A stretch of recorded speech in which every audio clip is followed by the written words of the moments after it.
আছিলে কেইবাটাও ঘৰ আছিলে ঘৰ গোটেইটো মানে এটা হৰিয়ালী পৰিৱেশ এটা আছিলে এই ধুনীয়া পৰিৱেশ আছিলে আজি দেখিছে আপুনি একদম মৰুভূমি হোৱা লিখীয়া হৈ আছে এতিয়া আপোনালোকৰ 19 তাৰিখৰ দিনাৰ পৰা আৰম্ভ কৰি যোৰহাট বা শিৱসাগৰবাসীৰ বাবে যি প্ৰলয় নামি আহিছিল বহু দুখজনক আপোনালোকে এজন ব্যক্তিৰ মুখেৰে শুনকচোন যে নেপালী খুঁটিৰ পৰা সেই প্ৰলয় প্ৰথমে আৰম্ভ হৈছিল পাহাৰৰ পৰা নিগৰি আহি প্ৰথমে নেপালী খুঁটি সেই ৰাইজৰ কেনেদৰে যে সেই প্ৰলয় ধ্বংস কৰিছিল সকলো এফালৰ পৰা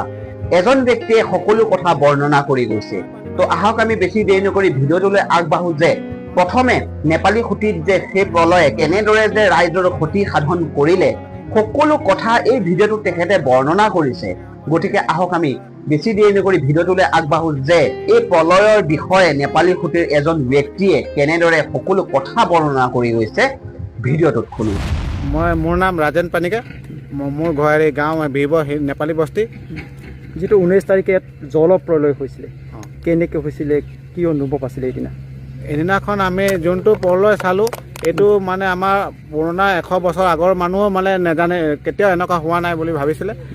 দেখাও নাই হোৱাও নাই আৰু এতিয়া এই যোনটো পানী আহিলে যে ৰাতিপুৱাৰ পৰাই পানী বাঢ়ি আছিলে কিন্তু প্ৰায় 1টা বজাৰ পৰা লগে বাঢ়াটো নৰ্মেল বাঢ়ি আছিলে যোনটো সদায় বাঢ়ে কমে সেইটো হিচাপত আছিলে কিন্তু 1টা বজাৰ পিছত মানে 2টা বজালৈকে ইমান পানী ওপৰ দি আহিলে সাগৰ দি অহা লিখা লাগিলে সেই সময়ত মানে আমি যিকেইটা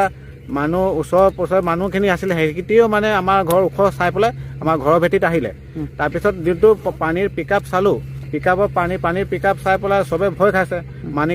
তো আমি কি কৰিলোঁ উপায়টো নাই ঘৰৰ ওপৰত আমি উঠিলোঁ উঠি পেলাই যিটো মানে আমাৰ ফোন আছিলে ফোনৰ পৰা য'ত মানে আমি সুবিধাৰ কাৰণে মানে পাম বুলিকে মানে ফোন কৰিলোঁ তাতো পৰা একো হেৰি নাহিলে আহিব কেনেকৈ ইমান ৰেছ পানীৰ মাজত কিন্তু এই মাজত 25জন মানুহ আছিলে আমি 25জন ঘৰৰ ছাদত আছিলোঁ তাৰ মাজত সৰু ল'ৰা ছোৱালী আছিলে 8টা আৰু বাকী ডাঙৰ মানুহ আছিলোঁ তাৰপিছত তাৰে মাজত মানে আপোনাৰ 4জন মানুহ ঢুকালে আমাৰ হেৰি মানুহবোৰ উঠুৱাই লৈ গ'ল উঠুৱাই লৈ গ'ল গোটেই টিংখিনি উঠাই লৈ গ'ল মানে গছ গছনি লাগি পেলাই একেবাৰে উঠুৱাই লৈ গ'ল কেঁচুৱা আছিলে কেঁচুৱা আছিলে ঢুকুৱাটোত মানে 4 বছৰ কেঁচুৱা এটা আছিলে আৰু আমাৰ কেঁচুৱাটো আমাৰ ভতিজী ছোৱালী আৰু বোৱাৰী আছিলে মোৰ মানুহজনী আৰু ওচৰৰ গৰাকী আছিলে যেতিয়াই পানী হৈছিল তাৰ আগত আপোনালোকক আগজনীতে তেনেকৈ দিয়া হৈছিল আগজনী একো পোৱা নাছিলোঁ আমি আৰু এতিয়া আমি দেখিবলৈ পাইছোঁ ইয়াত সমস্ত জেগাতে এটা নিশ্চিহ্ন হৈ আছে ইয়াত ঘৰ আছিলে কেইবাটাও ঘৰ আছিলে ঘৰ গোটেইটো মানে এটা হৰিয়ালী পৰিৱেশ এটা আছিলে এই ধুনীয়া পৰিৱেশ আছিলে আজি দেখিছে আপুনি একদম মৰুভূমি হোৱা লিখীয়া হৈ আছে এতিয়া আপোনালোকৰ যি 4জন যিটো হেৰালে ঢুকালে তেওঁলোকৰ মৃতদেহ কেনেকৈ উদ্ধাৰ কৰিব পাৰিছে নেকি এতিয়া উদ্ধাৰ কৰিব এটাও পোৱা নাই কিন্তু আমাৰ সন্দেহ আছে খৰি ডুমৰ মাজত সোমাই আছে নেকি আমাৰ ডাঙৰ পিছফালে বাঁহবাৰী আছে তাত মানে গৰু ছাগলী বহুত বস্তু সোমাই থকাৰ কাৰণে আমি গোন্ধৰ কাৰণে ধৰিব পৰা নাই খৰিত মেক্সিমাম 10 ফুট 12 ফুট ওখলৈকে খৰি আছে ইয়াৰ পৰা গৰু আছিলে যিমান গাঁৱৰ গৰু মানে মেক্সিমাম 20-25টা গাই গৰু সোমাই আছে ছাগলীও 20-25টা হ'ব মানে ইয়াত এইটো মানে ডাঙৰ বাঁহবাৰী থকাৰ কাৰণে গোটেইখিনি গছ গছনি গৰু ছাগলী তাতে গৈ ফচি আছে মানে গোটেই আপোনালোকৰ অঞ্চলত কিমান গৰু ছাগলী মৰিলে মানে মোৰ হিচাপে মানে যিমান ইয়াত মানে 13-14 গাই হ'ব ইমান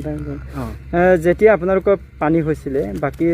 25জন আছিলে 4জন গ'ল বাকী 21 তেওঁলোকে কেনেকৈ বাচিলে কি গোটেই নিশাটো কেনেধৰণৰ অৱস্থাত আছিলে আপোনালোকে গোটেই নিশাটো আমি মানে 3-4 ঘণ্টাটো বাঁহতে লেটকি থাকিলোঁ আমি মোৰ ল'ৰাটো আৰু মই ল'ৰাটো ধৰি পেলাই মানে হেৰি কৰি পেলাই বাঁহতে 1.5 ঘণ্টা 2 ঘণ্টা থাকে তাৰ পিছত ইয়াত মানে নেপালী মানুহে খেৰৰ মেজিক বনায় মেজিকটো গৈ পেলাই বাঁহত লগাৰ পিছত সেই খেৰৰ মেজিকতে আমি গোটেই নিশাটো কটালোঁ মানে গোটেই নিশা তাতে থাকিলোঁ ৰাতিপুৱা তেতিয়া আমাৰ গাঁৱৰ লোকেল ল'ৰাখিনি নাও লৈ আহিছিলে সেই লোকেল ল'ৰাখিনি নপেলাই বেলেগ এজনৰ চটত ৰাখিলে ইতিমধ্যে আপোনালোকৰ বান গ'ল গোটেই টচ নচ কৰিলে এতিয়া পুনৰ জীৱন নিৰ্বাহ কৰিব লাগিব এই ক্ষেত্ৰত আপোনালোকৰ কি ব্যৱস্থা আছে বা চৰকাৰক কি আহ্বান জনাব মানে চৰকাৰে আমাক হেমন্ত ছাৰো আহি পেলাই আৰু আমাৰ ইয়াত হেৰি বিধায়ক মানে ময়ূৰ ছাৰে আহি পেলাই মানে আমাক কথা দি গৈছে পুৰা আশা দি গৈছে যে আমাৰ পুনৰ গাঁৱটো সাজি দিম বুলি কথা দিছে মোক হেৰি সহায় দিম বুলি পুৰা হেৰি কৰিছে এইকেইটাৰ কাৰণে মই যথেষ্ট পায়ো আছোঁ মানে দিম বুলি কথাও দিছে